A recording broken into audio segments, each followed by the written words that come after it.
వేసుకునే జడకి అత్తారింటికి సంబంధం ఉందండి. ఈ విషయం మీకు తెలుసా? మా అమ్మమ్మ నాకు జడ వేస్తే ఈ విషయం గురించి చెప్పింది. ముందు నుండే నా జడ ఇలా పొడవుగానే ఉండేది. ఆమె జడ కూడా ఇలాగే పొడవుగా ఉండేదంట.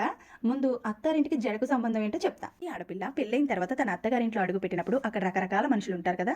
ఇప్పుడు మీరు చెప్పండి, మనిషిలో ఎన్ని గుణాలు ఉంటాయి? 3 గుణాలు. సత్వ, రజస్, తం గుణం అనే 3 గుణాలు ఉంటాయి. సరే, ఇలా కాదు కానీ మన మాటలో చెప్పుకుందాం. ఒకరు కోపంగా ఉంటారు, ఒకరు శాంతంగా ఉంటారు, ఒకరు కోపం శాంతం 2 కలిగి ఉంటారు. మన జడ అల్లుకోవటానికి ఎన్ని పాయలు తీస్తాం? 3 పాయలు తీస్తాం. అత్తారింట్లో 3 గుణాలు కలిగిన వాళ్ళు మన వెంట్రుకలు ఎన్ని ఉన్నాయో అంతమంది ఉన్నా కూడా వాళ్ళందరినీ కలుపుకుంటూ ఒక అందమైన జడలాగా అల్లుకుంటూ వెళ్ళు.